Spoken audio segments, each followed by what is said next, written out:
Hello guys, इस video में मैं आपको बताने वाला हूँ कि अगर आपका bank account bank of Baroda में है या फिर आपके सगे संबंधी के खाते में अगर पैसा जमा करना है जिनका अकाउंट बैंक ऑफ बड़ौदा में है, तो पैसा जमा करने से पहले आपको एक फॉर्म फिलअप करना होता है जिसका फॉर्म का नंबर है 405 और ये डिपॉजिट स्लिप है। इस डिपॉजिट स्लिप एक कॉमन सा फॉर्म है जिसके तहत आप सेविंग में, आरडी में या फिर सीसीओडी लिमिट, टीएल जितने भी सारे अकाउंट है उस सारे अकाउंट्स में आप कैश डिपॉजिट कर सकते हैं। तो कंप्लीट जानकारी आपको सिर्फ बताने वाला हूँ। साथ ही आपको एक इंपॉर्टेंट मैसेज आपको बता दूँ सबसे पहले कि आपको पता ही है कि बैंक ऑफ बड़ौदा में विजया बैंक और देना बैंक का भी मर्जर हो चुका है। ऐसे में bank of Baroda, Vijaya bank और देना बैंक का जो अकाउंट का जो संख्या थी वो अलग अलग थी। ऐसे में स्पेशली ये आपको बता दें कि विजया बैंक और देना बैंक के कस्टमर घबराना नहीं है। जो भी आपका अकाउंट नंबर पहले से जो आपका बैंक ने दिया था उसी अकाउंट नंबर को आपको यहाँ पे इस वाले फील्ड में लिखना है और आपको घबराने की कोई भी जरूरत नहीं है। कंप्लीट जानकारी आपको जो है मैं को बताने वाला हूँ।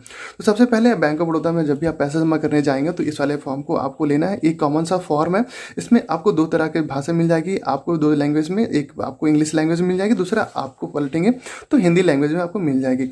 जो भी आपको उचित लगता है उस भाषा का आप यहाँ पे इस्तेमाल कर सकते हैं, उस तरह के फॉर्मेट को आप यहाँ फुलफिल कर सकते हैं। जैसे कि आप देख पा रहे हैं फॉर्म पे आपको दो तरह का फॉर्म कटिंग मिल जाएगी। एक तरफ आपको काउंटर स्लिप मिल जाएगा, दूसरी तरफ आपको ऑफिशियल रिकॉर्ड रखने के लिए बैंक वाले इसका इस्तेमाल करते हैं। तो सबसे पहले आपको बता दें कि फॉर्म में आपको बहुत कुछ ज़्यादा भरना नहीं है, भाई कॉमन सा फॉर्म भरना, जो भी आपको डिटेल्स आपको फुलफिल करते थे।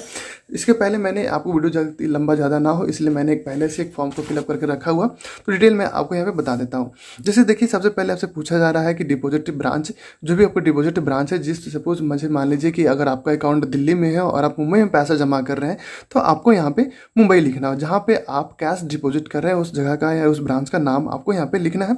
उसके बाद आपका बेस ब्रांच में जहाँ पे आपका अकाउंट है वहाँ पे आपको इसका नाम लिखना होगा। अगर इस केस में अगर दोनों जगह सेम ही है तो आप यहाँ पे, जैसे मैंने यहाँ पे लिखा पटना, मुझे सेम ब्रांच में जमा करना है तो मैंने यहाँ पे मेंशन कर दिया। इस वाले कॉलम में आपको डेट लिख देना है, जिस डेट को आप पैसे जमा करने जा रहे हैं। ठीक उसी प्रकार से आपका जो फुल नेम है, जो भी अकाउंट नंबर का, जो भी अकाउंट होल्डर का जो नाम है उस नाम को आपको फुल यहाँ पे करना है, बिल्कुल फुल में लिखना है।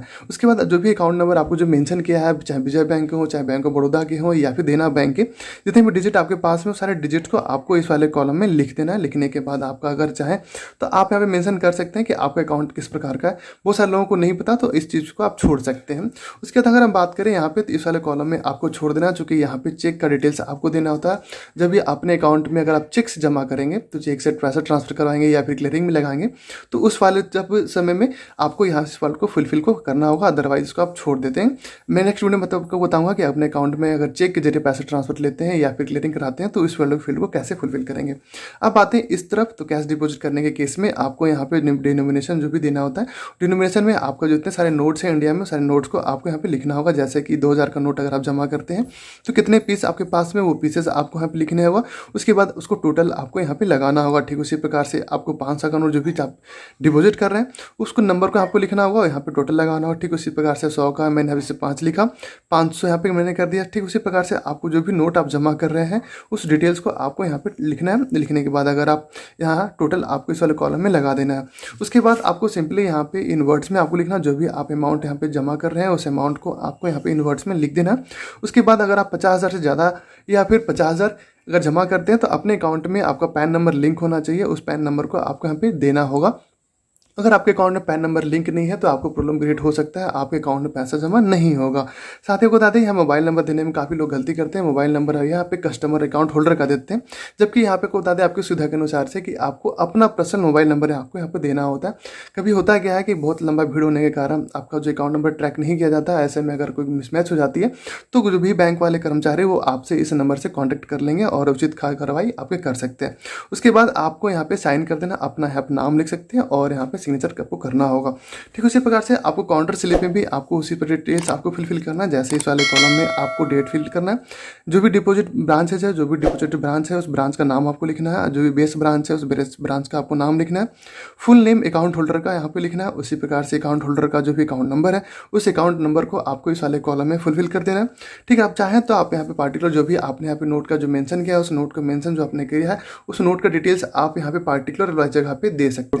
टोटल लगाना आने के बाद ठीक उसी प्रकार से आपको इस जगह पे आपको जो भी अमाउंट जमा कर रहे हैं उस अमाउंट के इनवर्ड्स में आपको यहाँ पे लिख देना है। लिखने के बाद आपको काउंटर पे जो भी है उस काउंटर पे जाना है, अकाउंट जहाँ डिपॉजिट होता है वहाँ पे जाने के बाद आपको इस स्लिप के साथ अब जो भी आपका कैश जमा कर रहे हैं उस कैश जो डिनोमिनेशन आपने मेंशन किया है ठीक उसी डिनोमिनेशन को आपको कैश काउंटर पे आपको जमा करना होगा। जमा करने के बाद आपके खाते में आपका पैसा आसानी से जमा हो जाता है। आई होप ये जानकारी आपको अच्छी लगी। जानकारी अच्छी लगी तो चैनल को सब्सक्राइब कर लीजिए। वीडियो पसंद आए तो वीडियो को लाइक कीजिए, शेयर कीजिए और कोई भी मन में कन्फ्यूजन हो तो आप कमेंट करके बता सकते हैं, मैं आपको कन्फ्यूजन को वहाँ पे दूर कर सकता हूँ।